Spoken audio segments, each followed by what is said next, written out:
Hello everyone and welcome to today's video. Today I'll be talking about the Valorant GameChangers results, this time for APAC, and also a couple hours ago we finally got our winner, which is why I am making the video right now. But before we get into the results, let's first look at the participants. So these are the participants. We have Team SMG, Orangutan X, Rexon Kion Kaguya. I'm pretty sure I said that correctly, I'm not really too sure. Full Sense Sapphire, Scythe, NWJ, Global Esports Phoenix, MLT, Esports GC, and NYX Kairos or Kairos, I'm pretty sure. Here are the players as well. You might know them, you might not know them, it doesn't really matter. Results now, and let's first start with Team SMG versus NYX Kairos, and it was this flawless victory for Team SMG. 13-5 on Sunset, 13-4 on Ascent, and then Kohabi gained MVP. Orangutan versus MLT. It was both 13 on both Lotus and Haven for the side of Orangutan, and Twirly gained MVP for that. Full Sense Sapphire basically obliterated Global Esports Phoenix, 13-2 on Breeze, 13-7 on Haven, and Poly gained MVP. And finally, to finish off the upper quarterfinals was RRQ beating out Scythe NWJ, 13-10 on both Haven and Split, and Ayumi gained MVP. Low bracket round 1, and it was actually NYX Kairos winning this one, a 2-1 victory for them against MLT. I'm not really too sure if this counts as a upset. I don't really think so, but either way, a very close game. 2-1 victory for NYX, 13-6 on Lotus for NYX, and 13-10 on Breeze for MLT, and 13-4 on Sunset for NYX, and Petty gained MVP. Scythe winning against Global Esports Phoenix, which was a bit of a surprise, but at the same time, Global Esports Phoenix were kind of poo, in my opinion, I'll be honest, during this tournament, and this season, they just weren't that bad, but they were kind of poo, to be honest. Besides NWJ, they did a very good job either way. 13-2 on Bind for NWJ, and 13-10 on Haven for Global Esports, and then 14-12 on Split. Very close game to be found on the final map to close out the game for NWJ, and Skyels gained MVP. Our bracket semi-finals now. Team SMG continues their dominance as they beat out Orangutan X, 13-6 on Haven, 13-2 on Ascent, and Camus gained MVP. Full Sense Sapphire just beats out RRQ. Very close game either way. 2-1 victory for Full Sense. 13-11 on Sunset for RRQ. Then 13-5 on Breeze. 13-6 on Lotus for Full Sense Sapphire. And Muffin in MVP. Lower bracket quarterfinals now is RRQ beating out NWX. And I'm not really surprised about this victory. 13-6 on Lotus. 13-11 on Sunset. And was Ayumi once again in MVP for the side of RRQ. And this was a bit of a surprise one. Scythe beating out Orangutan X, which was basically the second team coming into this event, so bit of an upset there. NWJ, they beat out 2-1, 13-10 on the Sender for Orangutan, and 13-8 on Lotus, and once again a very close game to round out the game, 14-12 on Haven, and NWJ mostly becoming victorious, and Skyels once again getting MVP. However, the run went off, basically dwindled. After a 2-1 victory for RRQ knocked out Scythe NWJ from the tournament. A win, though, I should say an automatic win for RRQ because of internet issues for the side of NWJ, and this team was something, and NWJ was not the only team to acquire some internet problems. 13-11 though on Ascent though on the second map for NWJ, and then 13-8 on Lotus for the side of RRQ, and once again it was Ayumi again MVP.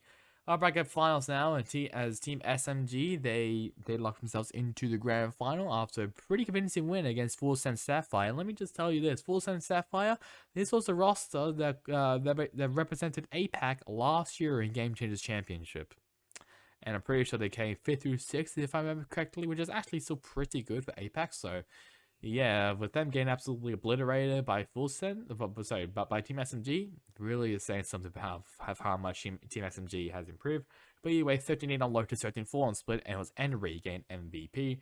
And low bracket final just makes it 10 times worse so for side of Full Sense, as they were knocked out, finishing 3rd place, and they will not be gaining, they will not be just representing APAC once again for the second year straight. 13-6 on Ascent, 13-5 on Lotus for the side of RIQ, and was Nabsky again MVP. I think it's Nabsky, maybe it's Nabsky. I'm pretty sure it's Nabsky. But for the grand final, it was just a bloodbath. Team SMG have massively improved throughout the season. Definitely one of the biggest improvements compared from last year to this year.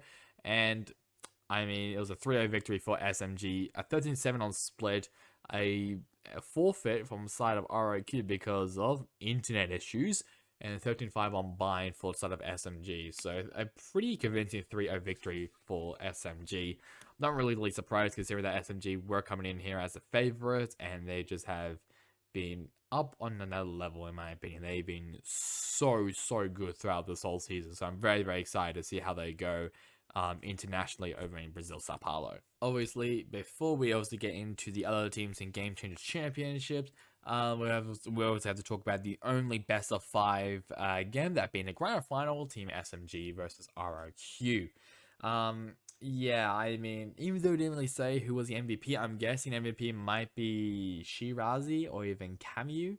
I think those two have those who definitely popped off in this game. You can maybe say even Kohaibi as well, but I think most likely might be Shirazi, considering that both her and Camu were phenomenal throughout this game. And no one as well from RQ actually went positive here. The only close one was a Luca. Only one to at least get close to positive, that being only -1, but still is not too bad considering everyone else. -7 for Yumi, -9 for Iceberg, -8 for Bez, and then -18 there for Nabsky. So not really a good result there for RQ, I'll be honest. They looked a bit lost, a bit off, and they just were counted very heavily from the side of SMG. As Split, Shirazi doing a great job. I think Shirazi was actually MVP, so that kind of makes sense. Was he a Luca? She went she went neutral, and then Best also getting +2 for side of RIQ. Haven, this was basically what we got before the internet issues. It was because of the tech pause, obviously, and I was a bit worried because we know that tech pauses, they sometimes happen when, if there is maybe a cheating scandal, are we going to have another Malibu? Luckily we didn't.